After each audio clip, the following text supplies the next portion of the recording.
Hi there, Lisa Arana here, and thank you so much for joining me for today's Assemble This video. I'm feeling Christmassy, and we are going to do a lot of grunging and layering of pattern papers to create this fun Christmas card. This is a new stamp set from Unity Stamp Company called A Wonderful Tree, and I just stamped that on some craft cardstock and a watercolor friendly black ink. I like VersaFine Clear, but use whatever you have. And then we're going to be working with Distress inks. I smushed some peeled paint onto a glass mat, added a little water, and I'm going to pick that up with a piece of acetate. You can use some packaging or any other type transparency acetate product. And I like to do this because I can see exactly where I'm smushing that ink onto my card front or my stamped image. So I just wipe that away, and next I'm going to use some frayed burlap, again add a little bit of water, and then pick that up with my acetate sheet and then smush that down. Now I didn't dry that peeled paint first, so it is picking up that green when I smush my ink down. I wanted that to mix together, so I don't mind that that's happening, but I do want to wipe off that mix and only pick up the frayed burlap for my next smushing. When I was happy with all of that, I added some green splatters using the leftover ink on my glass mat. I'm going to dry that really well with my heat tool, kind of flipping the paper back and forth so it dries flat. And now I'm going to kind of pick out my die cut layers. I have some patterned papers and a couple die sets from Unity, the postage stamp dies and the make a tag dies. I die cut all those layers, and now I'm just going to ink blend all my pattern papers and die cuts with frayed burlap. This is going to be my card front, so I'm just going to ink blend around the edge and also the larger scalloped make a tag die with this pretty green plaid. I really love how the ink blending over that ink smushing makes that watercolor really pop. It kind of really gives it a lot of definition. And I ended up not using the brown cardstock that I showed earlier, and I die cut this pretty snowflake pattern instead, so we're just going to ink that up. And now we just need to really start layering everything up. I have my two tags, and I'm going to line those up and then just hole punch at the top.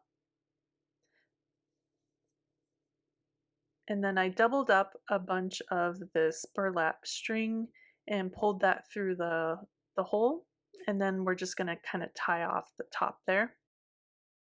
I cut another piece of string, and I'm just going to thread that under the loop that I have going on there. And I'm going to wrap another long piece of string around my fingers about 3 times, lay that over that other piece of string, and then tie a knot.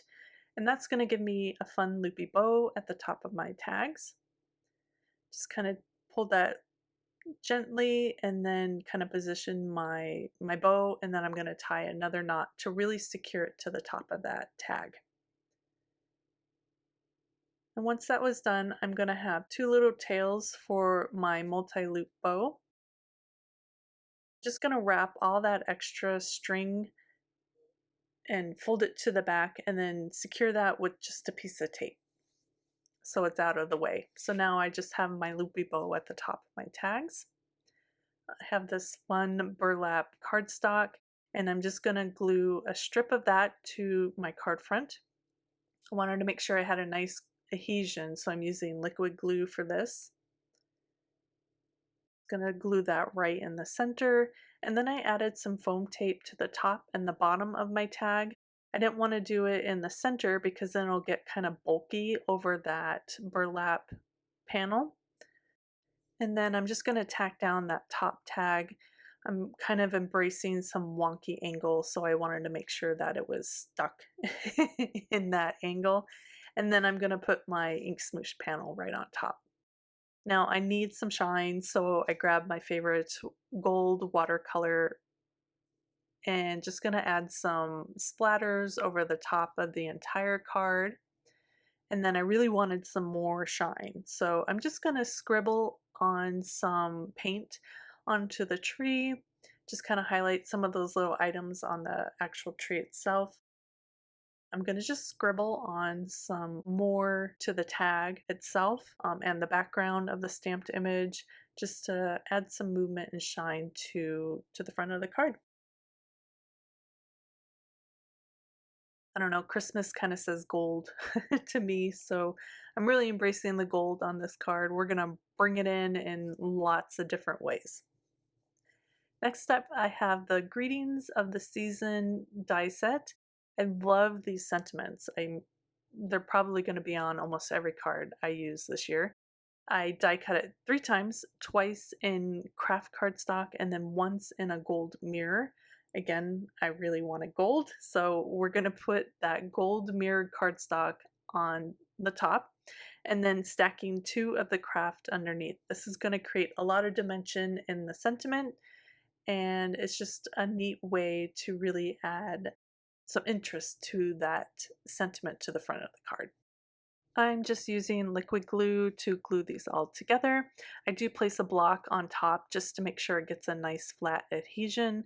And then just be careful with your top layer because it is a mirror cardstock. It can kind of be dulled if you get any glue on top. And here's a closer look at those. I just love the dimension that it creates. And we're just going to slap these on the front of the card with some more liquid glue. I like to use my tweezers. It helps me to kind of bend that sentiment into place so it's nice and straight.